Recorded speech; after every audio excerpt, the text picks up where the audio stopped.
لمس university D G G I S P آر کے ساتھ کیا کیا ہوا اور کس نے کیا کیا کیا، یہ ہم آپ کو آج کے ویلاگ میں پوری تفصیل سے بتائیں گے۔ اور مراد سعید صاحب کی ایک اور ویڈیو آ گئی ہے، اس ویڈیو سے کیسے پتہ چلتا ہے کہ وہ کہاں پہ تشریف رکھتے ہیں اس وقت، اور کچھ سوال انہوں نے اٹھائے ہیں اور وہ سوال یہ ہیں کہ یہ بھی یاد رکھا جائے گا۔ اب یہ کیا کیا یاد رکھا جائے گا یہ بھی آپ کو اسی ویلاگ میں بتایا جائے گا۔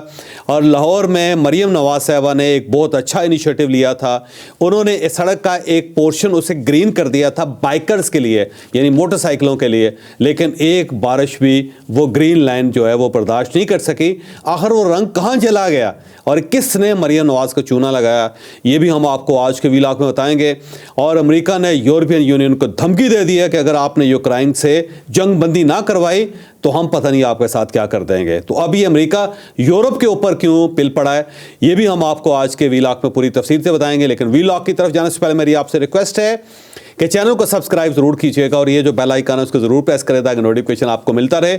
اور یہ یاد رکھیں کہ ہر اچھی بات صدقہ جاریہ ہوتی ہے۔ اگر آپ کو یہ ویلاگ اچھا لگے تو کسی نہ کسی کے ساتھ ضرور شیئر کیجیے گا۔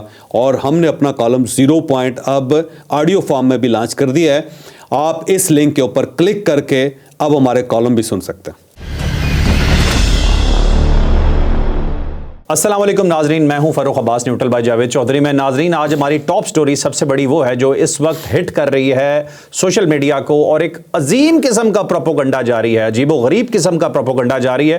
D G I S P R کی ملاقات ہوتی ہے جی لمس کے اسٹوڈنٹ کے ساتھ، یہ ملاقات لمس میں ہی طے پاتی ہے، اسٹوڈنٹس وہاں آ کے بیٹھتے ہیں، لیکن اس کے بعد پی ٹی آئی اکاؤنٹ سے عجیب و غریب قسم کا پروپوگنڈا شروع ہو جاتا ہے کہ وہاں پہ یہ ہو گیا، وہاں پہ وہ ہو گیا، یہ وہ کیا ہوا یہ تو آپ کو جاوید چودھری صاحب بتائیں گے۔ لیکن مزے کی بات ہے کہ یہ پروپوگنڈا کون رہا ہے، کون سے اکاؤنٹس کر رہے ہیں، ہم آپ کو ایک دو اکاؤنٹس کی تصویریں بھی یہاں سے شیئر کر دیں گے کہ یہ کہاں سے ہو رہا تھا، یہ سچ تھا، جھوٹ تھا، واقعی یہ ویڈیو حقیقی ہے یا نہیں ہے، یہ ڈیٹیل سے سٹوری آپ کو بتائیں گے جاوید چودھری صاحب۔ اب یہ جو واقعہ ہے ایک عجیب و غریب سا، اس کے دو شیڈز ہیں۔ پہلی بات تو یہ ہے کہ گور زمان کوئی صاحب ہیں، انہوں نے ایک تو کچھ تصویریں شیئر کی ہیں اور انہوں نے شیئر کی ہے ایک ہال ہے جس کے اندر ایک سائڈ پہ D G I S P R کھڑے ہوئے ہیں، سامنے اسٹوڈنٹس بیٹھے ہوئے ہیں، کوئی فیکلٹی ممبرس بیٹھے ہوئے ہیں، اور اس میں انہوں نے کلیم کیا ہے کہ یہ 40 سے 50 لوگ تھے اور اس میں سے اسٹوڈنٹس کو 12 یا 15 تھے، باقی فیکلٹی ممبرس تھے اور کچھ جوان تھے جن کو سفید کپڑے پہنا کے وہاں پہ بٹھایا گیا تھا، اور انہوں نے ایک امپریشن کریٹ کرنے کی کوشش کی گور زمان صاحب نے کہ اسٹوڈنٹ سے بائیکاٹ کر دیا تھا۔ وہ D G I S P R کی گفتگو سننے کے لیے آئے نے۔ پھر کچھ لوگوں نے یہ کلیم کرنا شروع کیا ہے کہ وہاں پہ ایک پرفارمر رکھا گیا تھا کہ کوئی بھی اسٹوڈنٹ جو اندر جائے گا اس ایونٹ کو سننے کے لیے یا وہاں پہ پارٹیسپیٹ کرنے کے لیے تو وہ پہلے پرفارمر بھرے گا اور اس کے اندر لکھے گا کہ میں یہ نہیں کروں گا، میں یہ کروں گا، میں یہ کروں گا، یہ ہمارے رولز اینڈ ریگولیشن ہیں۔ اور وہ جو پرفارمر تھا اسے دیکھ کے اسٹوڈنٹ سے اندر جانے سے انکار کر دیا۔ اور پھر ایک صاحب نے یہ بھی کلیم کیا کہ وہاں پہ موبائل فون لے جانے پہ پابندی تھی، لہٰذا کوئی اسٹوڈنٹ موبائل فون نہیں لے سکا اور اسے باہر رکھوا دیا گیا تھا۔ اور پھر اس کے بعد جو سوشل میڈیا کے اوپر اس وقت چل رہا ہے پروپیگنڈا، کل شام سے چل رہا ہے، اور اس کے اندر کچھ ویڈیوز ہیں جن کے اندر اسٹوڈنٹس لمس یونیورسٹی کے اندر کھڑے ہو کے فوج کے خلاف نعرے لگا رہے ہیں، اور وہ امپریشن کریٹ کیا جا رہا ہے کہ جناب یہ D G I S P R آئے تھے تو اس کے بعد یہ نعرے لگ رہے تھے اور یہ یونیورسٹی کے اندر لگے، یونیورسٹی کے اسٹوڈنٹس نے لگائے۔ اچھا، اب یہ 4 قسم کی مختلف انفارمیشن ہے۔ اب یہ دیکھو کہ ایک پہلی بات تو یہ کہ ہم اس کا انالیسس کرتے ہیں، پھر اس کے بعد ایک دوسرا ویو میں آپ کے سامنے رکھتا ہوں۔ پہلی بات تو یہ ہے کہ لمس بڑی یونیورسٹی ہے، لاہور کی یونیورسٹی ہے، اور یہ یونیورسٹی جو ہے اس کے اندر ایلیٹ ہوتی ہے، اس میں کوئی شک نہیں، لوگ پڑھے لکھے ہوتے ہیں، اور کہا یہ جاتا ہے کہ پاکستان کی واحد یونیورسٹی ہے کہ جس کے اسٹوڈنٹس کو ہم انٹرنیشنلی ریپرزینٹ کر سکتے ہیں، پیش کر سکتے ہیں، کسی جگہ پریزنٹ کر سکتے ہیں کہ جناب یہ ہمارے اسٹوڈنٹ ہے، یہ ہمارا بڑا برین ہے، اوکے، یہ ہم کر سکتے ہیں۔ وہاں پہ اگر D G I S P R آئے تو میرا خیال یہ ہے کہ ایک اپارچونٹی تھی اس یونیورسٹی کے لیے کہ وہاں پہ اسٹوڈنٹس بہت سارے سوال کر سکتے تھے، ایک ویو لے سکتے تھے، دوسرا اسٹیبلشمنٹ کا ویو بھی، کیونکہ پاکستان کے اندر مجھے بعض اوقات محسوس ہوتا ہے کہ اسٹیبلشمنٹ بہت مظلوم ہے، کہ باقی جو فری کین ہیں وہ اپنا ہر قسم کا ویو دے سکتے ہیں۔ پاکستان تحریک انصاف روزانہ ویو دیتی ہے، سوشل میڈیا کے اوپر دیتی ہے، ٹیلی ویژن کے اوپر دیتی ہے، نیوز پیپر کے اندر دیتی ہے، اور پریس کانفرنس کر کے بھی دیتی ہے، لیکن اس کے مقابلے میں جو اسٹیبلشمنٹ ہے وہ اپنا ویو نہیں دے سکتی، اس کے پاس کوئی فورم نہیں ہے، نہ وہ ٹی وی پہ جا سکتی ہے، نہ وہ اخبار میں لکھ سکتی ہے، نہ وہ سوشل میڈیا کے اوپر اپنا ویو دے سکتی ہے، اور نہ ہی وہ انٹرویو دے سکتے ہیں۔ تو یہ ایک مجبوری ہے کہ اس سائڈ پہ مسلسل پروپیگنڈا ہو رہا ہے اور اس سائڈ پہ مکمل خاموشی ہے، کیونکہ وہ اسٹیٹ کے آرگنز ہیں، اور جو آرگنز ہیں وہ بولتے نہیں، وہ صرف سہتے ہیں، برداشت کرتے ہیں۔ تو مجھے بعض اوقات اسٹیبلشمنٹ بڑی مصنوع لگتی ہے، اور ہر دور کے اندر یہ مصنوع لگتے ہیں۔ دوسرا یہ ہے کہ اگر اس کے اندر اسٹیٹ نے یہ فیصلہ کیا ہے یا اسٹیبلشمنٹ نے یہ فیصلہ کیا ہے کہ اب ہم جا کے اسٹوڈنٹس کو انگیج کریں گے، جس طرح کہ آرمی چیف نے انگیج کیا پچھلے دنوں اسٹوڈنٹ، اچھا ایک کچھ اسٹوڈنٹس کو انہوں نے اکٹھا کیا ہوا تھا یہاں پہ ISPR کے اندر، تھوڑا سا پیچھے جا رہا ہوں، اور مختلف جو اسٹیشنز ہیں پاکستان کے، وہاں پہ 2800 اسٹوڈنٹس ہیں، مجھے خود ان کے ساتھ بات کرنے کا موقع ملا۔ میں اس انیشیٹو کو بڑا پازیٹیو سمجھتا ہوں کہ آپ یوتھ کے ساتھ انگیج کر رہی ہے اسٹیٹ، زندگی میں پہلی مرتبہ 76 سالوں میں پہلی مرتبہ، جو بڑا اچھا قدم ہے، اور یہ قدم آگے بڑھنا چاہیے۔ جب تک ڈائلاگ نہیں ہوگا سوسائٹی کے اندر، سوسائٹی آگے نہیں بڑھ سکے گی۔ یہ ایک ریالٹی ہے جس کو آپ کو تسلیم کرنا پڑے گا، دونوں کو ایک دوسرے کا پوائنٹ آف ویو کا اندازہ ہوگا، اندازہ ہوگا۔ اب یہ جو انسیڈنٹ ہوا ہے جس کے اندر وہ نعرے بازی کر رہی ہے، تو یونیورسٹی کی طرف سے رسپانس آیا ہے کہ ایک تو یہ ہمارے اسٹوڈنٹ نہیں ہیں، دوسرا یہ ہے کہ یہ کس جگہ پہ ہوا ہے ہمیں پتہ نہیں ہے، ہم اس کے بارے میں انویسٹیگیٹ کر رہے ہیں، اور دوسرا یہ ہے کہ اس کو جان بوجھ کے مینوپلیٹ کر کے سوشل میڈیا کے اوپر چلا کے یونیورسٹی کو اور افواج پاکستان کو بدنام کرنے کی کوشش کی جا رہی ہے۔ یہ اب یونیورسٹی کی طرف سے ایک آفیشیل اسٹیٹمنٹ آ گئی، ٹھیک ہو گیا۔ اب میرا خیال ہے اس آفیشیل اسٹیٹمنٹ کو ہمیں تسلیم کر لینا چاہیے، ٹھیک ہے۔ اب ہم فرض کر لیتے ہیں کہ جو پروپیگنڈا اس وقت کیا جا رہا ہے وہ 100% درست ہے، ٹھیک ہے۔ پہلی بات تو یہ کہ ایک ریجیکشن آ گئی، مذمت آ گئی اور تردید آ گئی، ٹھیک ہے، لیکن اس کے باوجود ہم یہ فرض کر لیتے ہیں کہ پاکستان تحریک انصاف جو کچھ کہہ رہی ہے وہ ٹھیک ہے، درست ہے، کہ جب DGI/SPR وہاں پہ گئے تو لوگ تھے ہی نہیں سننے کے لیے، اور DGI/SPR نے جب وہاں پہ بات کی تو باہر لوگ نعرے لگا رہے تھے، ٹھیک ہے، اور DGI/SPR جب وہاں سے چلے گئے تو اس کے بعد اسٹوڈنٹس باہر نکل آئے، اور DGI/SPR جب وہاں پہ گئے تو لوگوں نے پرفارم میں بھرنے سے انکار کر دیا اور موبائل فون جو تھے باہر رکھوا دیے۔ ہم فرض کر لیتے ہیں کہ ایسا ہی ہوا ہوگا، ٹھیک ہے۔ اب اس کے اندر ایک تھوڑی کچھ چیزیں ہیں جو ڈسکس کرنی ضروری۔ پہلی بات تو یہ ہے کہ موبائل فون کسی میٹنگ کے اندر نہیں جانا چاہیے، یہ ایک پرنسپل ہونا چاہیے پورے پاکستان کے اندر، اور یہ پوری دنیا کے اندر ہوتا ہے۔ جب بھی کسی جگہ آ جاتے ہیں ہم تو وہاں پہ موبائل فون الاؤ نہیں ہوتا، اور کوئی شخص بھی موبائل فون باہر نکال کے کسی جگہ نہ تصویر بنا رہا ہوتا ہے نہ ویڈیو بنا رہا ہوتا ہے۔ صحیح۔ میں جہاں پہ بھی جاتا ہوں وہاں پہ یہ ایک ان ریٹن قسم کا پرنسپل ہے کہ جب کوئی پرفارمنس ہو رہی ہے تو آپ کو نہ ویڈیو بنائیں گے نہ آپ کسی کی تصویر کھینچیں گے، اور وہاں پہ اگر کسی کی تصویر کھینچ لیں اس میں کوئی شخص آ جو سو کر دیتا ہے آپ کو کہ آپ بھائی ہوتے کون ہو، میں وہاں پہ کھڑا ہوا تھا، آپ نے میری تصویر بنائی کیوں؟ ہاں، پرائم منسٹر ہاؤس میں، پریزیڈنٹ کسی جگہ کسی جگہ اور اگر کسی جگہ پہ یہ پرنسپل بنایا گیا ہے کہ جی وہاں کوئی بھی کانفرنس ہوگی یا بات ہوگی تو وہاں پہ کوئی موبائل فون نہیں لے کے جائے گا، میں سمجھتا ہوں کہ بہترین فارمولہ ہے، اور اس فارمولے کو پورے پاکستان کے اندر امپلیمنٹ ہونا چاہیے۔ بلکہ میں پوری دنیا پھر چکوں، اللہ نے بڑا رحم کیا ہوا ہے، کسی بھی سرکاری دفتر کے اندر، غیر سرکاری دفتر کے اندر، پرائیویٹ دفتر کے اندر جو ورکنگ آور ہے اس کے اندر کوئی شخص موبائل فون استعمال نہیں کر سکتا۔ پاکستان شاید واحد ملک ہوگا جہاں پہ واش روم کے اندر بھی لوگ موبائل فون استعمال کرتے ہیں، نماز کے دوران بھی وہ استعمال کر رہے تھے، بلکہ بعض اوقات ایسا ہوتا ہے کہ میں نے میسج کیا ہوتا ہے یا کسی کو کال کی ہوتی ہے تو نیچے سے میسج آ جاتا ہے ان نماز کے اندر تو فون اٹھایا ہوا تھا، قبولیت کا میسج ہو سکتا ہے۔ اچھا، تو یہ تک ہو جاتا ہے، یہ یعنی کہ آپ نماز کے دوران بھی آپ موبائل فون استعمال کر رہے ہوتے ہیں، یہ سامنے رکھا ہوتا ہے اس کو، ایسا سجدہ کرنے سے پہلے موبائل کو دیکھتے ہیں، تو بھائی یہ ختم ہونا چاہیے، ٹھیک ہے۔ ایک بات، دوسری بات یہ ہے کہ اگر پرفارما بھروایا جاتا ہے، پوری دنیا کے اندر پرفارما بھروایا جاتا ہے، آپ یقین کرو کہ میں امریکہ کے اندر گیا ہوں، UK کے اندر گیا ہوں، یورپ کے اندر گیا ہوں، جب بھی آپ کسی جگہ پارٹیسپیٹ کرنے لگتے ہیں تو آپ کو پرفارمے دیے جاتے ہیں، ڈسپلن کا حصہ ہے۔ ایون بڑی دلچسپ بات میں کرتا ہوں کہ میں جاپان گیا اور وہاں پہ ایک مانومنٹ تھا، بدھا کا ایک مانومنٹ ہے، میں وہاں پہ کھڑا ہوا تھا، تو وہاں پہ ایک لوکل ٹی وی تھا، وہ ٹورسٹ کے ویو لے رہا تھا، تو جب میں وہاں پہ کھڑا ہوا تو جو ہمارے ساتھ گائیڈ تھا اس نے اس کو بتایا کہ یہ جرنلسٹ ہے اور یہ پاپولر جرنلسٹ ہے کو پاکستان میں، تو وہ بندہ فوری طور پہ آ گیا وہاں پہ، جو ریکارڈنگ کرنے والا تھا، اس کے کیمرہ مین تھا ساتھ، اس کے پروڈیوسر تھا یا اینکر تھا، تو اس نے مجھے کہا جی کہ ہم آپ کی ریکارڈنگ کرنا چاہتے ہیں، کہ آپ سے پوچھنا چاہتے ہیں کہ آپ کو یہ مانومنٹ کیسا لگا۔ میں نے کہا ٹھیک ہے میں کر دیتا ہوں، تو اس نے مجھے ایک پرفارما دیا، تو کہنے لگا جی آپ یہ پرفارما دیکھ لیں، اس کے اندر کچھ چیزیں ٹک کر دیں، کس کو کراس کر دیں، نیچے سائن کر دیں۔ میں نے کہا جی یہ ہے کیا؟ اس نے کہا جی یہ ہم آپ سے یہ لکھوا رہے ہیں کہ اس کو ہم فلاں ٹی وی پہ چلائیں گے، ٹھیک ہے، اس کا یہ پورشن چلے گا اور اس کے اوپر کبھی آپ کلیم نہیں کر سکتے کوئی، کہ جی آپ نے کیوں لیا، کس طرح کیا، کیا کیا، اور ہم اپنی لینگویج میں کریں گے اس کو، ٹھیک ہے، اور اس کے بعد ہمارا یہ ٹی وی کے ساتھ سوشل میڈیا کے اوپر بھی چلے گا۔ تو اب اسے صرف جو میرا انٹرویو لینا تھا اس کے لیے بھی اس نے مجھ سے سائن کروایا.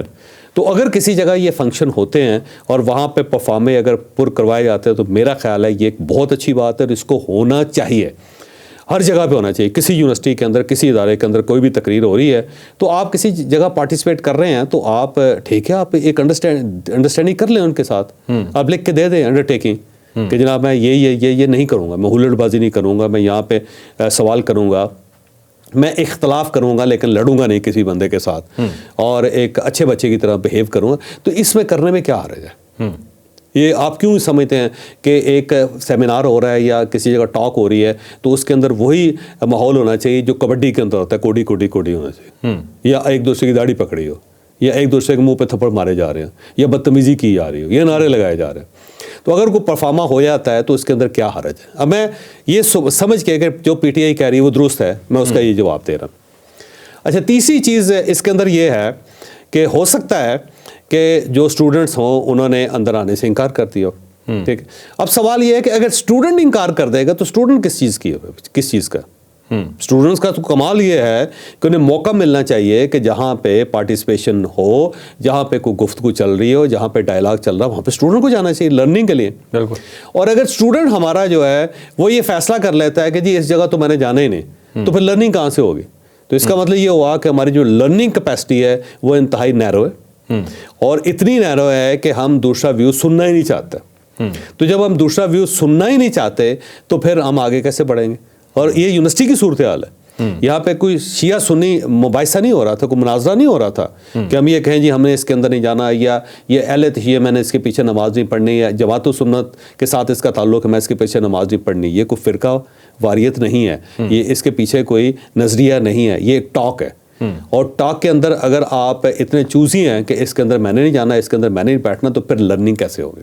ٹھیک ہے. اب دیکھیں پوری دنیا میں آپ جاتے ہیں تو یہودیوں کے ویو بھی سن رہے ہیں, کرسچنس کے بھی سنتے ہیں, مسلمانوں کے بھی سنتے ہیں, اور آپ بدھوں کے بھی سنتے ہیں, ہندوؤں کے بھی سنتے ہیں. بائیکاٹ تو نہیں کرتے آپ, ویو ہے نا جی. سائنس کے پاس بھی جاتے ہیں, آرٹ کے پاس جاتے ہیں, ڈرامہ بھی دیکھتے ہیں, فلم بھی دیکھتے ہیں.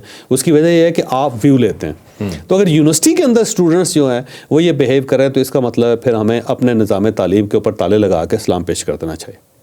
ٹھیک ہو گئے. اور آخری چیز یہ ہے کہ اگر یہ نعرے واقعی لگ رہے ہیں تو پھر ڈوب مرنے کا مقام ہے. بھائی مسئلہ یہ ہے کہ آپ کس کے خلاف نعرہ لگا رہے ہیں؟ آپ اپنے ملک کے خلاف نعرے لگا رہے ہیں, آپ وفاج پاکستان کے خلاف نعرے لگا رہے ہیں, ان نوجوانوں کے خلاف نعرے لگا رہے ہیں جو آپ کے لیے قربانیاں دے رہے ہیں. اب اگر یہ جوان جو ہے جن کے خلاف آپ نعرے لگا رہے ہیں یہ ایسا کرتے ہیں کہ ہتھیار سائڈ پہ رکھ کے کہتے ہیں لو جی چلا لو ملک, تو پھر کیا ہوگا؟ سڑکوں کے اوپر قتل و غارت گری ہو رہی ہوگی. وہ کہتے ہیں یہ سرحدوں سے نکل رہے ہیں, آنے دو جی جو ٹی ٹی بھی آتی ہے کر لیں. دیکھیں وہ روز قربانیاں دے رہے ہیں, روز لاشیں اٹھا رہے ہیں. اور آپ کو بلوچستان کے اندر جو صورتحال ہے وہ دیکھ لیں, آپ جو خیبر پختونخوا کے اندر صورتحال ہے وہ آپ دیکھ لیں, جو ملک کے اندر جو کچھ ہو رہا ہے آپ وہ دیکھ لیں. اتنی شہادتیں کبھی بھی نہیں ہوئی جتنی اس دور میں ہو رہی ہیں. کسی یعنی امن کے دور میں بغیر جنگ کے اگر اتنی شہادتیں, اتنی لاشیں کوئی ادارہ اٹھا رہا ہے تو کیا ان کا احترام نہیں ہونا چاہیے؟ بالکل ہونا چاہیے. ہو سکتا ہے ان کا جو پولیٹیکل ویو ہے ہمیں اس سے اختلاف ہو. دیکھیں افواج پاکستان کی جو سیاست ہے مجھے اس سے اختلاف ہے. میں یہ سمجھتا ہوں کہ کسی بھی اسٹیبلشمنٹ کو اختیار نہیں ہے کہ وہ پالیٹکس کے اندر انوالو ہو. میرا ویو ہے اور یہ ہمیشہ سے ویو رہا ہے. آج بھی اگر جنرل عاصم منیر صاحب مارشل لگائیں گے اس ملک کے اندر تو میں ان لوگوں کے ساتھ کھڑا ہوں گا جو راستہ روکیں گے ان کا, کیونکہ ان کا کام نہیں ہے. ٹھیک ہے. اور بالکل اسی طرح اگر خواجہ آصف صاحب اپنے آپ کو لیفٹیننٹ جنرل خواجہ آصف صاحب ڈکلیئر کریں گے تو مجھے اس پہ بھی اعتراض ہوگا.